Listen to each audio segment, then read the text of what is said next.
ការវិនិយោគនៅលើវិស័យសុខាភិបាលមិនជាការចំណាយទេផ្ទុយទៅវិញវាគឺជាកត្តាដែលស្ទើរតែសម្រេចបាននៅលើទិសដៅសេដ្ឋកិច្ចរបស់ប្រទេសមួយនៅក្នុងប្រទេសកម្ពុជាចាប់តាំងពីឆ្នាំ2000រហូតដល់ឆ្នាំ2022ការចំណាយលើវិស័យសុខាភិបាលបានផ្លាស់ប្ដូរយ៉ាងច្រើនក្នុងរយៈពេលជាង2ទសវត្សរ៍ចុងក្រោយនេះកម្ពុជាមានការផ្លាស់ប្ដូរជាច្រើនទាំងផ្នែកសំណង់សេវាសាធារណៈការអប់រំនិងពាណិជ្ជកម្មប៉ុន្តែនៅក្នុងវិស័យសុខាភិបាលគឺជាគន្លឹះដ៏សំខាន់មួយដែលជួយជំរុញសេដ្ឋកិច្ចនៅក្នុងរយៈពេលវែងជាក់ស្ដែងនៅក្នុងពេលបច្ចុប្បន្ននេះនៅក្នុងប្រទេសកម្ពុជាយើងមានដូចជាបានក្រីក្រសម្រាប់ជួយដល់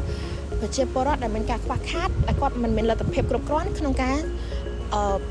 មកទទួលបានសេវាកម្មលើវិស័យសុខាភិបាលដូចជាការព្យាបាលជំងឺផ្សេងហើយមួយវិញទៀតយើងក៏មានដូចជាបេឡាជាតិសន្តិសុខសង្គមដែលហៅកាត់ថាបសស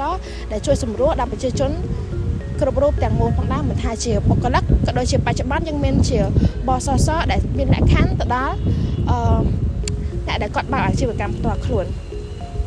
តាមចំណុចនេះយើងចង់បោះស្រាយឲ្យយល់ពីសំណួរមួយដែលបានចោទសួរថាតើការចំណាយលើវិស័យសុខភាពទាំងរដ្ឋនិងឯកជនបានបង្កើនឥទ្ធិពលយ៉ាងដូចម្តេចទៅលើលទ្ធភាពទៅលើផលិតភាពការកាត់បន្ថយភាពក្រីក្រនិងកំណើន GDP ក្នុងរយៈពេលនេះសូមមកមើលពីអ្វីដែលកំពុងកើតឡើងក្នុងវិស័យសុខាភិបាលកម្ពុជានៃប្រទេសកម្ពុជាចាប់តាំងពីឆ្នាំ2000រហូតដល់2022នៅក្នុងឆ្នាំ2000ការចំណាយសុខភាពសរុបមានត្រឹមតែ 4.2% នៃ GDP តែប៉ុណ្ណោះប៉ុន្តែរហូតដល់ឆ្នាំ2022មានដល់រហូតដល់ 6.5% រីឯការចំណាយសុខាភិបាលនៃរដ្ឋក៏កើនឡើងពី 6.1 រហូតដល់ 10.3% ដែរទិន្នន័យនេះបានបង្ហាញថាកម្ពុជាកំពុងវិនិយោគកាន់តែច្រើនទៅលើវិស័យសុខាភិបាលដូចជាការសាងសង់នៅអគារថ្មីរបស់ពេទ្យបុគ្គលិកសុខាភិបាលនិងឧបករណ៍ផ្សេងៗដែលតាក់ទងទៅនឹងផ្នែកសុខាភិបាលប៉ុន្តែយើងមានបញ្ហាសំខាន់មួយគឺប្រជាជនត្រូវការចំណាយថវិកាផ្ទាល់ខ្លួនទៅលើផ្នែកសុខាភិបាលប្រជាជនត្រូវចំណាយលើសុខាភិបាលនាំឲ្យមានខ្វះខាតឬមិនទៅទទួលការព្យាបាលដើម្បីវិនិច្ឆ័យការចំណាយដូចនេះហើយបានមានសំណួរមួយសួរថាតើការវិនិយោគក្នុងវិស័យសុខាភិបាលអាចជួយជំរុញសេដ្ឋកិច្ចកម្ពុជាដែរឬទេហើយមួយវិញទៀតបើយោងតាមការវិភាគរបស់យើងដោយផ្អែកលើទិន្នន័យពីធនាគារពិភពលោកអង្គការសុខាភិបាលពិភពលោក WHO និងក្រសួងសុខាភិបាលកម្ពុជាចាប់ពីឆ្នាំ2000ដល់ឆ្នាំ2002យើងបានសិក្សាទៅលើអត្ថេ3ចំណុចគឺការចំណាយរបស់រាជរដ្ឋាភិបាលទៅលើវិស័យសុខាភិបាលការចំណាយដោយផ្អែកទៅលើហៅប៉ៅផ្ទាល់ខ្លួនទី3នោះគឺការអត្រាកំណើនផលិតផលក្នុងស្រុកសរុប GDP ដើម្បីស្វែងយល់ពីទំនាក់ទំនងរវាងអត្ថេទាំងនេះយើងបានប្រើប្រាស់គំរូ regression model ដែលជាវិធីសាស្ត្រស្ថិតិមួយសម្រាប់ពិនិត្យមើលថាតើប្រភេទផ្សេងៗនៃការចំណាយរបស់សុខាភិបាលមានឥទ្ធិពលយ៉ាងណាទៅលើ GDP គំរូនេះយើងអាចជួយក្នុងការបែងចែកឥទ្ធិពលទៅលើការចំណាយសាធារណៈការចំណាយឯកជនដើម្បីឲ្យយើងដឹងថាតើការចំណាយមួយណាដែលរួមចំណែកច្រើនជាងដល់សេដ្ឋកិច្ចហើយទទួលបានលទ្ធផលពិតជាច្បាស់និងមានអត្ថន័យយើងនិយាយអំពីអ្វីដែលយើងបានរកឃើញមួយការចំណាយសរុបលើវិស័យសុខាភិបាលមានផលវិជ្ជមានខ្លាំងទៅលើកំណើនសេដ្ឋកិច្ចរបស់កម្ពុជាការកើនឡើង 1% នៃការចំណាយលើវិស័យសុខាភិបាលជាតិត្រូវបានផ្សារភ្ជាប់ជាមួយនឹងកំណើនផលិតផលក្នុងស្រុកសរុបប្រហែល 0.43% 2ការចំណាយលើសុខភាពសាធារណៈក៏ជំរុញយ៉ាងខ្លាំងដល់ដំណើរការសេដ្ឋកិច្ចផងដែរនៅពេលដែលការចំណាយរបស់រដ្ឋាភិបាលកើនឡើង 1%ផលិតផលក្នុងស្រុកសរុបកើនឡើងប្រហែល 0.27% តួលេខទាំងនេះមានសារៈសំខាន់ដោយសារតែពួកគេបានបង្ហាញថាការចំណាយលើវិស័យសុខាភិបាលមិនមែនគ្រាន់តែជាបន្ទុកចំណាយនោះទេតែវាជាការវិនិយោគទៅលើមូលធនមនុស្សវិញប្រជាជនដែលមានសុខភាពល្អមានន័យថាពួកគេមានថ្ងៃឈឺតិចជាងមុនផលិតភាពខ្ពស់ការចូលរួមកម្លាំងពលកម្មមានស្ថិរភាពជាងមុននិងលទ្ធផលអប់រំកាន់តែប្រសើរគម្រោងរបស់យើងមានតម្លៃ ARE ស្មើនឹង 0.71 ដែលមានន័យថាការចំណាយលើវិស័យសុខាភិបាលបានបញ្ចូលពីបម្រែបម្រួល 71% នៃ GDP ក្នុងរយៈពេលជាច្រើនឆ្នាំនិយាយឲ្យសាមញ្ញទៅប្រសិនបើកម្ពុជាវិនិយោគកាន់តែច្រើនលើវិស័យសុខាភិបាលនេះនូវសេដ្ឋកិច្ចនឹងរីកចម្រើនកាន់តែខ្លាំងឥឡូវនេះយើងនឹងបន្តទៅមើលថា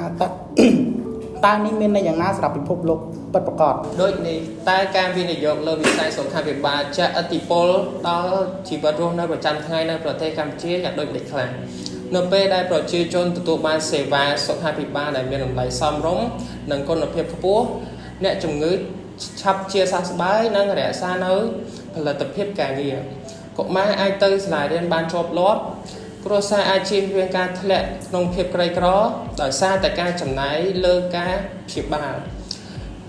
សហគមន៍ជនបទទទួលបានសេវាសុខភាពចាំបាច់កាន់តែប្រសើរជាងមុនការរីកចម្រើនទាំងនេះហើយបង្កើតបានកម្លាំងពលកម្មដែលមានសុខភាពល្អហើយនេះគឺជាឆ្អឹងខ្នងនៃកំណើនសេដ្ឋកិច្ចរយៈពេលវែងជាបន្តទៅទៀតដើម្បី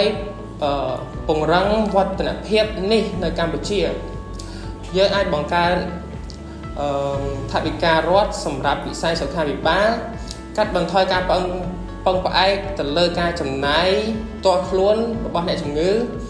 ពង្រីកកិច្ចគាំពារសុខភាពសង្គមនិងការធានារ៉ាប់រងសុខភាពថ្នាក់ជាតិការលំអងហេដ្ឋារចនាសម្ព័ន្ធសុខាភិបាលនៅតាមជនបទចុងក្រោយវិនិយោគលើការបង្ការជំងឺជាជាងការផ្ដោតទៅលើការព្យាបាលសរុបសេចក្តីមកប្រជាជនដែលមានសុខភាពល្អមិនត្រឹមតែមានសុភមង្គលជាងមុនប៉ុណ្ណោះទេប៉ុន្តែថែមទាំងមានផលិតភាពខ្ពស់និងសមត្ថភាពខ្លាំងនិងមានភាពធន់ខាងសេដ្ឋកិច្ចកាន់តែប្រសើរសូមគិតអំពីវាថាជាការដាក់គ្រឹះដ៏រឹងមាំបំផុតសម្រាប់ប្រទេសជាតិមន្ទីរពេទ្យថ្មីនីមួយៗបុគ្គលិកសុខាភិបាលដែលបានបណ្ដុះបណ្ដាលគ្រួសារនីមួយៗដែលត្រូវបានការពារពីភាពក្រីក្រផ្នែកវិទ្យាសាស្ត្រមិនមែនគ្រាន់តែជាបន្ទាត់នៅក្នុងថវិកានោះទេវាជាការវិនិយោគលើទិន្នផលរបស់កសិករការផ្ដោតអារម្មណ៍របស់សិស្សសមត្ថភាពស៊ូទ្រាំរបស់កសិកររោងចក្រនិងក្តីសុបិនរបស់អ្នកដែលប្រកបរបររកស៊ីភស្តុតាងគឺច្បាស់ណាស់តួលេខបង្ហាញពីសក្តានុពលដែលមិនអាចប្រកែកបានតាមរយៈការវិនិយោគលើសុខភាពប្រជាជនរបស់ប្រទេសកម្ពុជាមិនត្រឹមកំពុងកសាងប្រទេសនោះឡើយថែមទាំងកំពុងកសាងសេដ្ឋកិច្ចដែលរឹងមាំ